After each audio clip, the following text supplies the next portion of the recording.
Essa pílula é um oferecimento Caoa Sherry. Mais uma informação para você.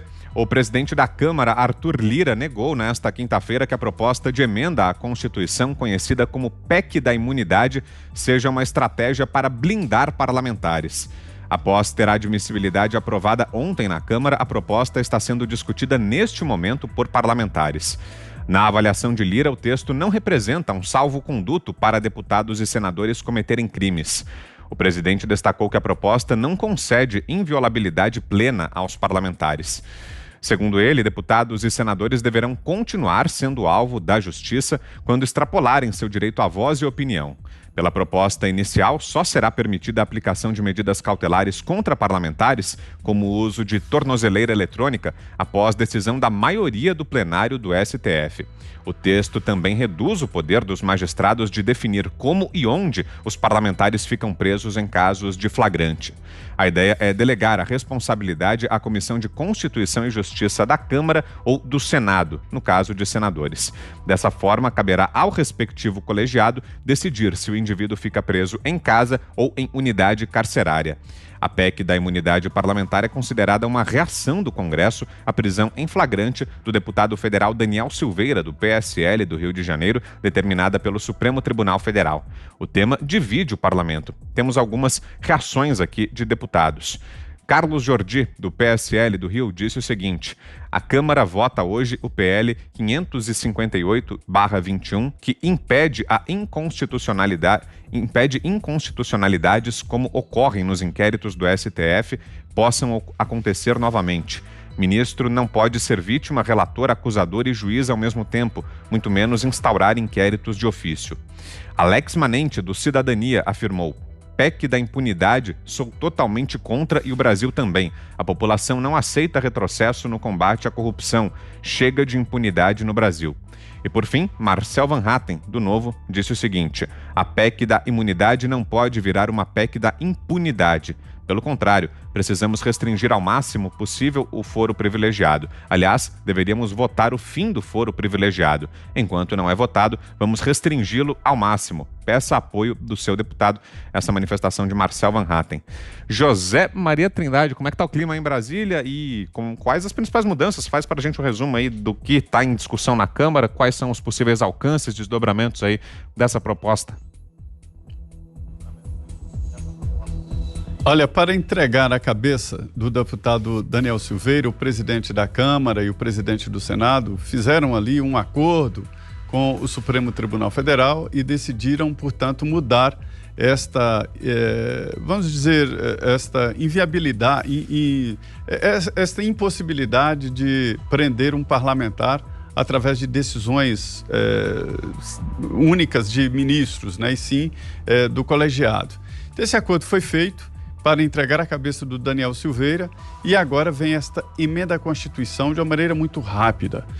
Olha, o Constituinte de 88, ele colocou na Constituição lá a dificuldade de mudança na própria Constituição. Para se ter uma ideia, só para apresentar uma emenda à Constituição é preciso 171 assinaturas de parlamentares para apresentar, para aprovar 308. Para apresentar, para você ter uma ideia.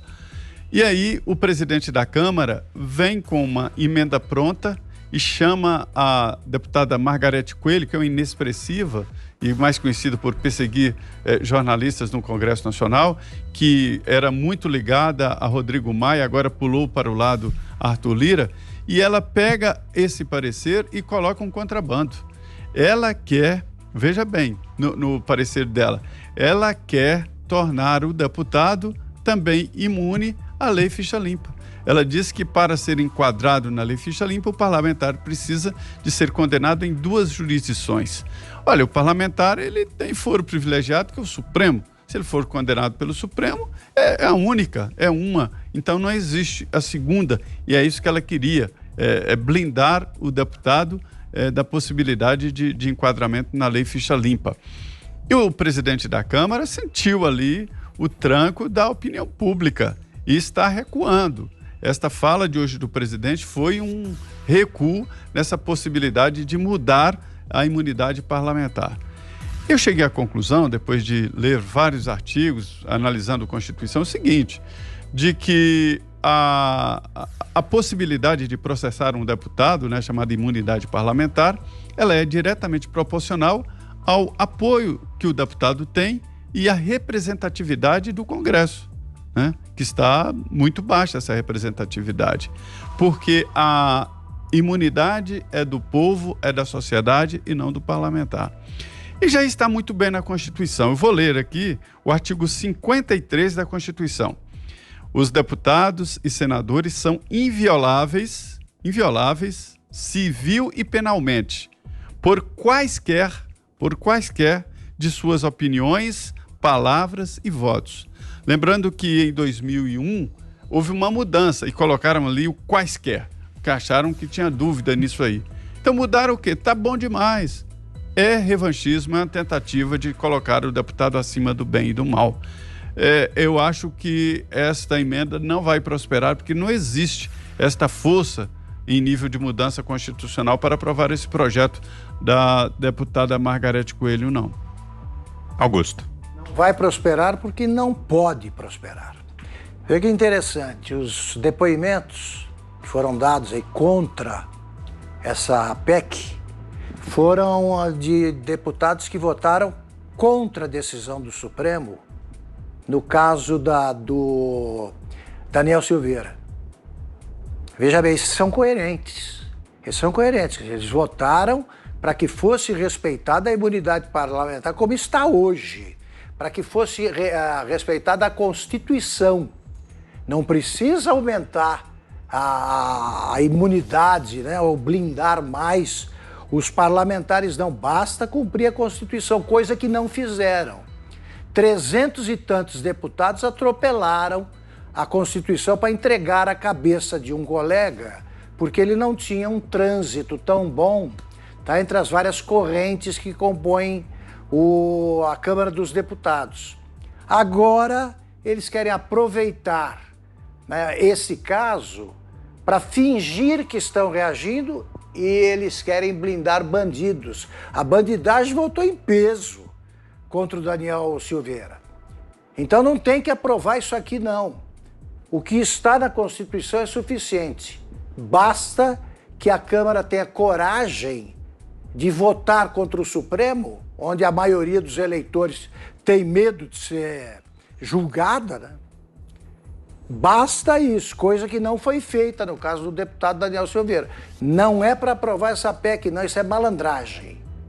Malandragem. É mais um gesto de covardia oportunista, como foi a votação contrária a um homem que não cometeu crimes, porque não existe crime com palavras em se tratando de um deputado. Diga, Fiuza. A Câmara dos Deputados deu um vexame histórico e quer continuar dando vexame. Parece ser a diretriz dominante da Câmara dos Deputados nesse momento. Ela entregou a cabeça de um parlamentar no grito por uma prisão de ofício decretada de forma monocrática pelo Supremo Tribunal Federal, baseado no artigo da Constituição chamado antibolsonarismo. É um artigo novo da Constituição Cidadã que só o Supremo Tribunal Federal consegue ler.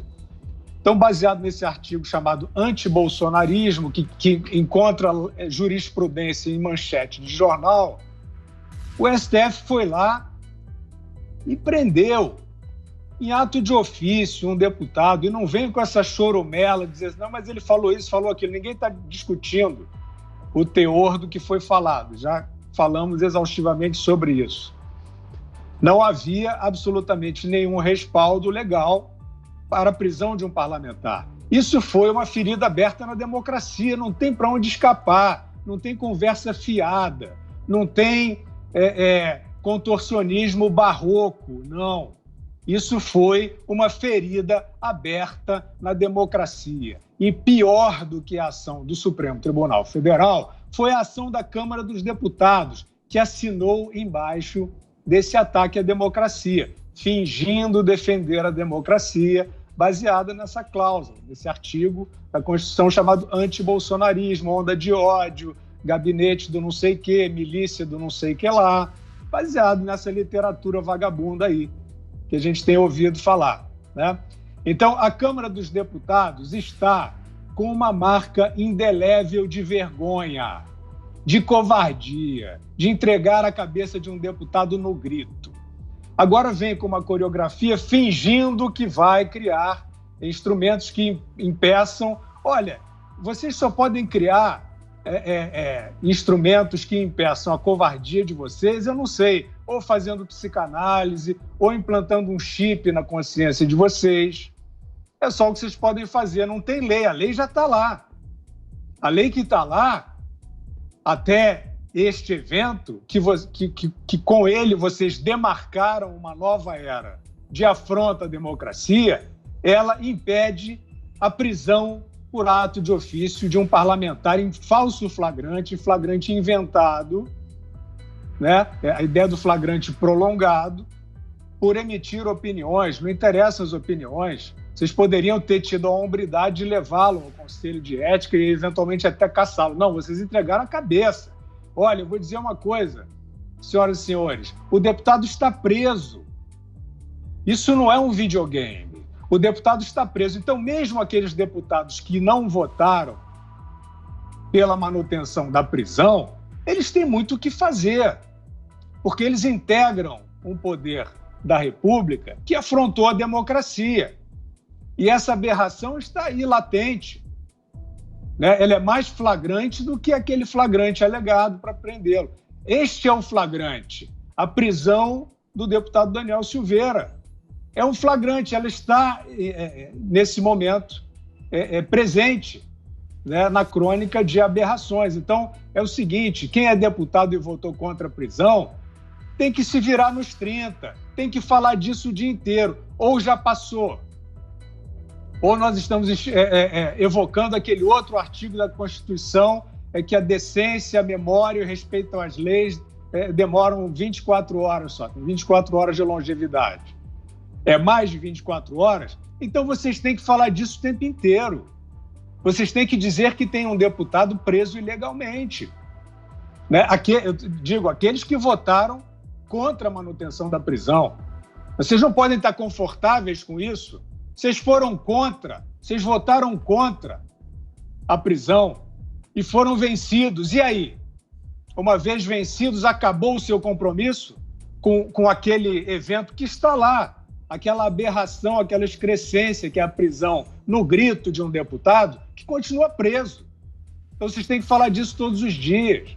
Vocês têm que mostrar que vocês têm indignação, vocês têm que mostrar que vocês estão aferrados aos princípios da legalidade, da democracia. E não é isso que a gente está vendo, né, Vitor? A gente está vendo assim a página sendo virada, está lá, não foi legal, etc., com respeito àqueles, né, a uma minoria de parlamentares permanece indignada, né, permanece ferida. Vocês estão feridos.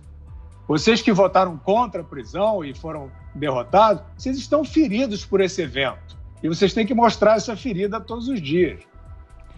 Você, Ana. Olha, Vitor, já foi tudo muito bem dito aí, né, pelo Fiuza, Zé e o Augusto. Só alguns pontos aqui. Eles poderiam ter dado essa resposta bem antes, né, desses 364 deputados aí terem se curvado a uma inconstitucionalidade da Suprema Corte no Brasil. Isso é chocante. Agora você, depois que entregaram a cabeça do colega diante de uma inconstitucionalidade, agora sim, vamos tentar nos proteger. A resposta, Vitor, a resposta está errada para um problema que existe, né? A gente está vendo aí que a sanha do STF, ela não respeita a própria Constituição e as prerrogativas institucionais. Os ritos não foram respeitados, né? Uma PEC como essa, por exemplo, eu estava assistindo a sessão, tem que passar pelas comissões, tem que aprimorar o projeto, a direita, esquerda, centro, todos têm que serem ouvidos e nada disso aconteceu. E o que o Augusto estava falando sobre a impunidade, nessa PEC, Augusto, tem aí uma parte importantíssima de dificultar a diligência ou seja, a busca e apreensão dentro das casas legislativas, né, o que vai virar ali um território da impunidade. Não pode ter busca, apreensão, a polícia não pode chegar dentro das casas legislativas, está aí nessa PEC, exatamente isso que o Augusto disse. Ou seja, nossas casas legislativas, elas vão virar ali um terreno da impunidade. Agora, o mais interessante, Vitor, a PEC do fim do foro, ela está parada há 806 dias. A PEC da prisão em segunda instância está parada há 442 dias. E essa PEC aí que reforça a imunidade parlamentar, já protegida pela Constituição, no artigo 53 que o Zé leu, essa PEC aí, toque de caixa 2 dias.